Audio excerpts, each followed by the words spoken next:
जैसे जीवित पिता ने मुझे भेजा है वैसे ही मैं तुम्हें भेजता हूं। मैं 5 मिनट के बाद मीटिंग स्टार्ट करूंगा। मैं चाहता हूं, देखिए कई बार हम जब वर्ड को हल्के से लेते हैं तो क्या होता है। आइए, मैं चाहता हूं आप सब बाइबल मत खोलिए, आप सिर्फ पहले इस पे ध्यान दीजिए। ब्रदर ओपन जॉन 20, यूहन्ना का 20 अध्याय।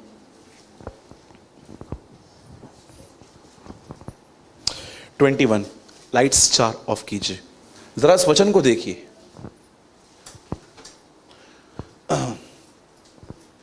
यीशु ने फिर उनसे कहा, तुम्हें शांति मिले। जैसे, बोलिए जैसे, जैसे पिता ने मुझे भेजा है वैसे ही मैं भी तुम्हें भेजता हूं।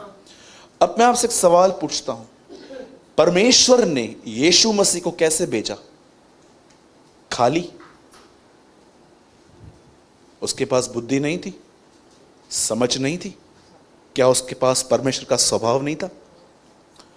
बाइबल बताती है उसकी परिपूर्णता से तुमने परिपूर्णता पाई है, उसकी फुलनेस से तुमने फुलनेस पाई है। अब यीशु यहां पर कहता है, जैसे पिता ने मुझे भेजा है वैसे मैं तुम्हें भेजता हूं।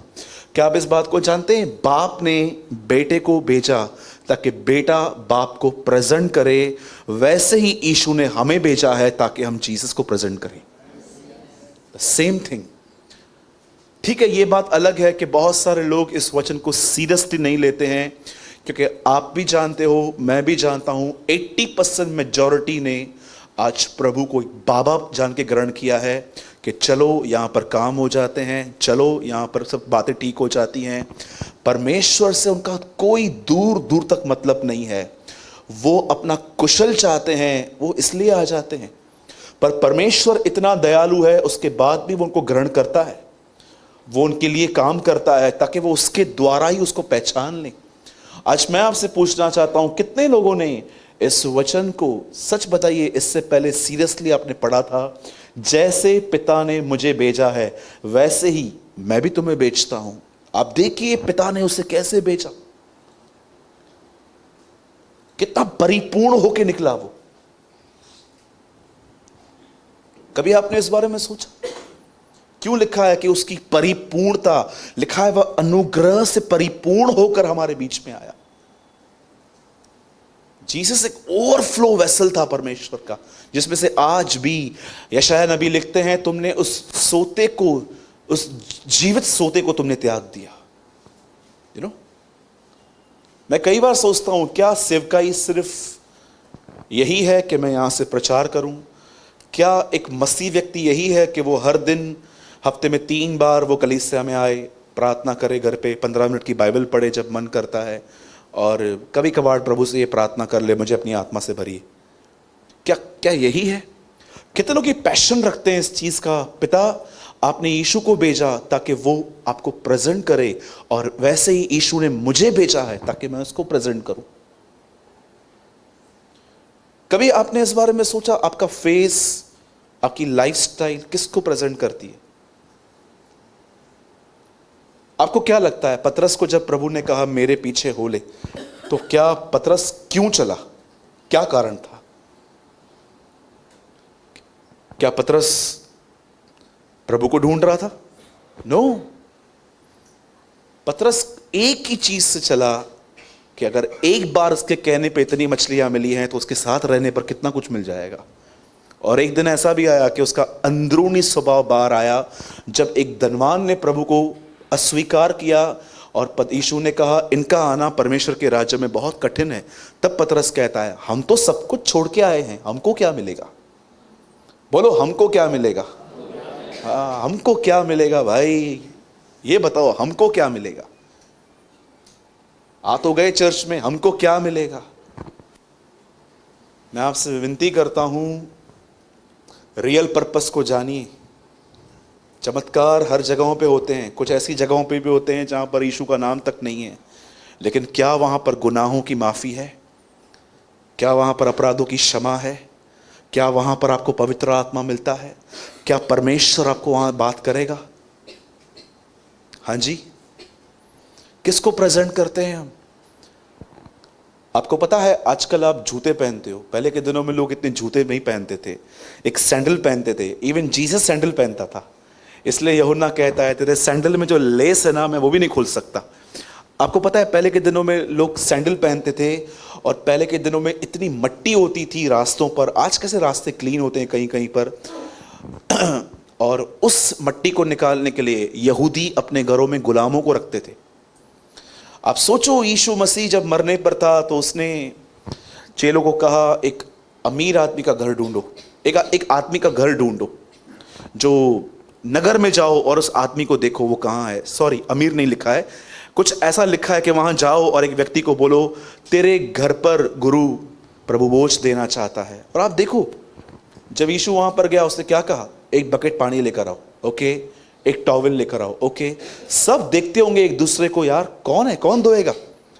पतरस बोलता होगा मेरे को तो पहले चुनाया उसने, मैं सबसे बड़ा हूं, मैं नहीं धोऊंगा। ओके मती, आप, I am a chartered accountant, मैं सीए हूं भाई, मैं लिखता हूं बहुत कुछ, मैं कैसे करूंगा।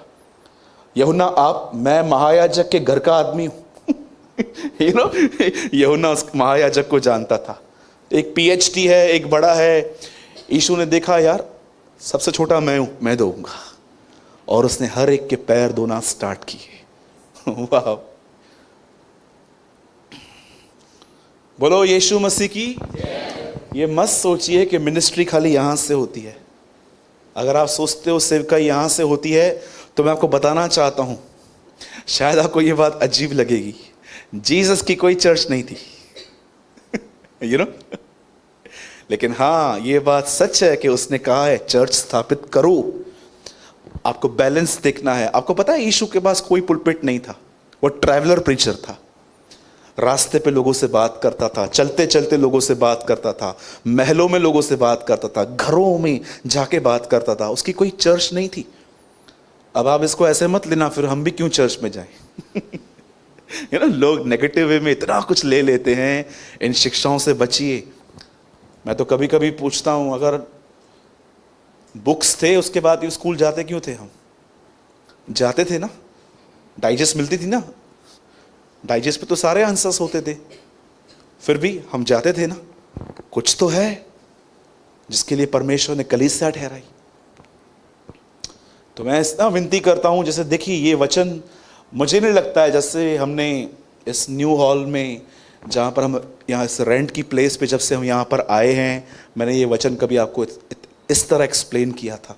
लेकिन आज देखो ये कैसा है, जैसे जीवित पिता ने मुझे भेजा है वैसे मैं तुम्हें भेजता हूं।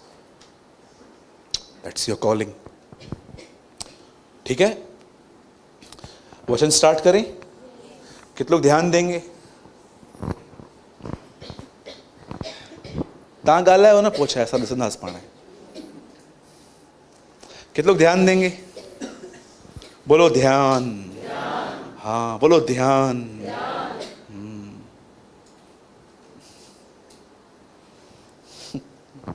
आइए हम सब प्रभु का वचन खोलेंगे। जिनके पास भी बाइबल है हम सब खोलेंगे दूसरा राजा। बहुत ही इंपॉर्टेंट वर्ड है आज, और मैं विश्वास करता हूं कि प्रभु हम में से हर एक से बात करेगा। आमीन, यस आमीन। आइए हम सब खोलेंगे सेकंड किंग दूसरा राजा और उसका चौथा अध्याय।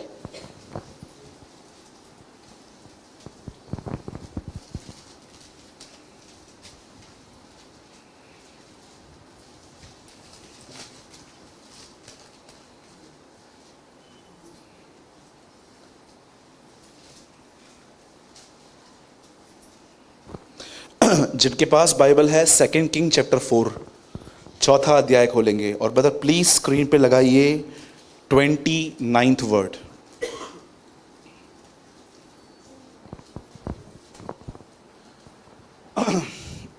आइए मैं आपके लिए पढ़ता हूं। तब एलीशा ने गेहजी से कहा, अपनी कमर बांध और मेरी छड़ी हाथ में लेकर चला जा। मार्ग में यदि कोई तुझे मिले तो उसको कुशल न पूछना, और न कोई तेरा कुशल पूछे तो उसको उत्तर न देना, और मेरी यह छड़ी उस लड़के के मुंह पे धर देना। इंग्लिश लगाइए brother. Then Elisha said to Gehazi, get ready to go, take my walking stick and go. If you meet anyone along the way, don't even stop to say hello to him. If anyone say hello to you, don't answer. Put my walking stick on the child's face. Okay? सब ध्यान दीजिए। बहुत ही awesome teaching है। अगर आपने ध्यान दिया, मैं आपको सच कहता हूं, ये टीचिंग आपको डिस्करेज होने से बहुत बचा सकती है। ठीक है?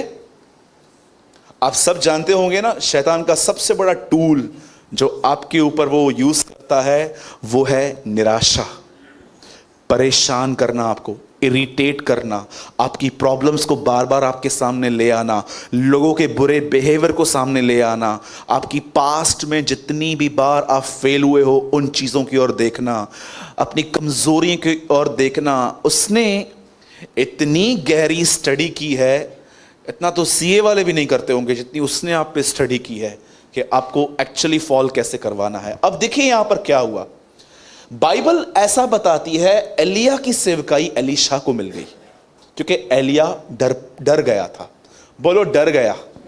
हाँ, एलिया डर गया, उसकी सेवकाई खत्म हो गई, क्योंकि परमेश्वर कभी डरपोक लोगों को यूज नहीं कर पाता है। आप जानते हो ना, यीशु अपने चेलों को सबसे ज्यादा एक वर्ड बोलता था, मत डर, डोंट बी अफ्रेड, डर मत, डर मत। यीशु अपने लाइफ में काफी हद तक अपने चेलों को यह वचन कहता ही था, डरो मत, डरो मत, डरो मत। अब ध्यान दीजिए, बाइबल मुकद्दस ऐसा बताती है, पुराने ऐदनामे में एक व्यक्ति था, उसका नाम एलिया था। वो डर गया और परमेश्वर ने उसकी सेवकाई एलीशा को दे दी। और बाइबल ऐसा बताती है, एलिया के ऊपर, एलीशा के ऊपर एलिया का दुगना अभिषेक था, इसीलिए उसने एलिया से डबल मिरेकल्स भी किए थे। और आपको पता है एक दिन क्या हुआ, इस अभिषेक में उसकी लाइफस्टाइल एक बहुत ऑसम लाइफस्टाइल थी। और एक दिन बाइबल ऐसा बताती है, एक लेडी ने, एक बहन ने उसके जीवन को बहुत अच्छे से देखा और एलीशा के लिए उसने ऐसा कहा कि ये, ऐसा नहीं लिखा कि ये परमेश्वर का फेमस आदमी है, उसने कहा ये परमेश्वर का एक पवित्र जन है। मुझे तो समझ में नहीं आता है, ना एलीशा प्रचारक था, ना पास्टर था, ना उसकी कोई चर्च थी, इससे पता कैसे चला? तब मैं जान गया, एक्चुअली उसने कहां ना कहां एलीशा का बिहेवियर देखा होगा कि वो कैसा है। Do you know? आज कई लोग जब उनके सामने कुछ बड़े लोग बैठे रहते ना, फिर भी टांग पे टांग चढ़ा के बैठ जाते। दे डोंट नो, और ये बाइबल के बड़े बड़े रेवलेशंस मांगते हैं, बट समटाइम्स ये भी नहीं जानते हैं कि किंडरगार्टन के लेसन्स भी हम भूल गए हैं, केजी के। एलीशा अच्छे से जानता था कि उसे क्या करना है। और जानते हो उसने अपने हस्बैंड को क्या कहा, उस लेडी ने, ये परमेश्वर का एक पवित्र जन है। मैं थोड़ा पीछे आता हूं, मैं आपसे पूछना चाहता हूं, क्या आप इस बात को जानते हैं, हाउ टू रिस्पेक्ट एल्डर्स? आप अपने बड़ी उम्र करने, जो आपसे बड़ी उम्र रखते हैं, आपको उनसे कैसे बात करनी चाहिए?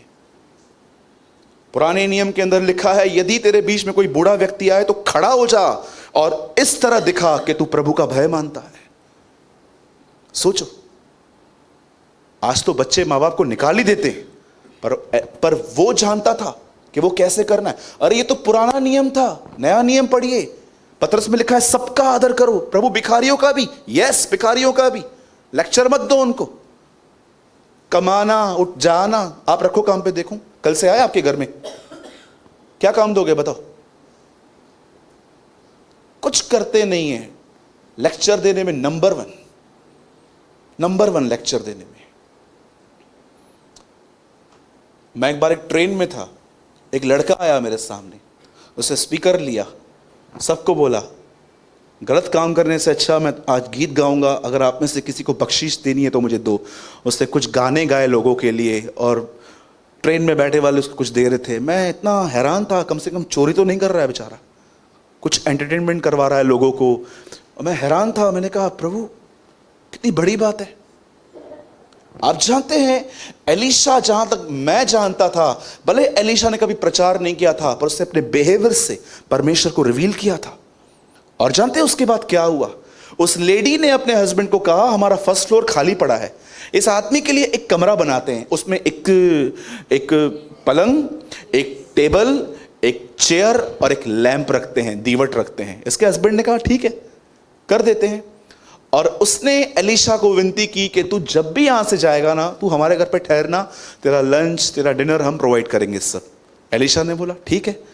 और एक दिन ये ऊपर गए, एलीशा का असिस्टेंट गेहजी भी उसके साथ था, और एलीशा अच्छे से जानता था कि कोई हमारे लिए कुछ कर रहा है तो अगर हमारी हैसियत हो तो हम भी उसके लिए कुछ करें। और एक वो जानता था, और उससे जानते क्या किया? बाइबल ऐसा बताती है, उसने अपने असिस्टेंट को कहा कि जरा इसे पूछ इसके लिए क्या किया जाए, बड़े लोगों में इसकी चर्चा करवाऊं, कुछ और कर दूं। और गेहजी आपको पता है, वो अच्छे से जानता था दूसरों के जीवन में क्या क्या गड़बड़ियां हैं, क्या क्या प्रॉब्लम्स हैं, वो अच्छे से, आपने सुना होगा आज तक, ये अब तक था। हाँ, मतलब किसके घर में झगड़ा होगा ना, उनके रिश्तेदारों को बातें मालूम पड़ता था, पहले गेहजी को मालूम पड़ता था। कितने लोग दूरबीन लेके घूमते रहते हैं, देखूं इसने क्या पहना है, इसने कौन सा गोल्ड पहना है, इसने कौन सा सिल्वर पहना है, इसकी सैलरी क्या है। एक बार हमारे चर्च से एक बहन यहां से गई, टाइम पे गई थी, रात को घर पे लेट आई, घर पे लेट पहुंची। तो उनके पति मेरे अच्छे दोस्त हैं, तो उन्होंने बोला ब्रदर मेरी वाइफ अभी तक आई नहीं है। तो मैंने बोला भाई टाइम पे चर्च पूरा किया है हमने, तो हमको क्या पता कहाँ गई है।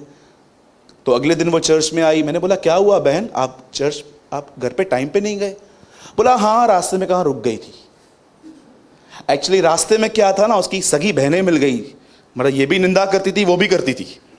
तो उधर खड़ी रही, और कांदा कितने का मिलता है? 20 रुपया। चोर हो गए हैं सब, बोलना चालू चालू चालू चालू। 1 घंटा वहीं खड़ी थी, और 1 घंटे के बाद जानते उसने क्या बोला?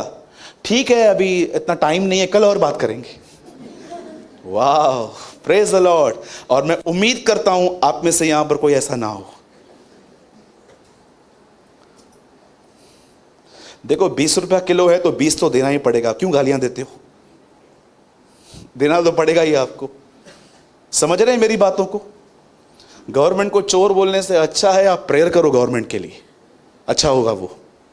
बाइबल बताती है अधिकारियों के लिए, हर एक के लिए प्रार्थना करो, पुलिस के लिए प्रार्थना करो, हर चीज के लिए प्रार्थना करो, बाइबल बताती है।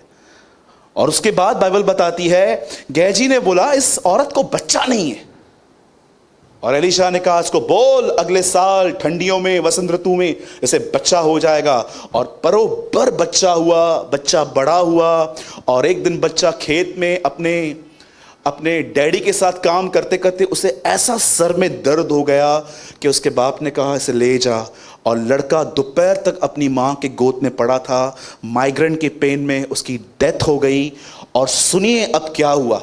जैसे उस लड़के की डेथ हो गई, जैसे वो लड़का मर गया, बाइबल ऐसा बताती है इस लेडी ने अपने सेवकों से कहा गधा लेकर आओ, और उसको बोलता है बिना हाके चल, जब तक नहीं बोलती हूं चलता जा चलता जा। और ऐसा बाइबल ऐसा बता रही है, ये चलती गई, और ये अच्छे से जानती थी कि किसने प्रेयर की थी, अच्छे से जानती थी किसके कहने पे मिला है, और सीधा वहां पर गई।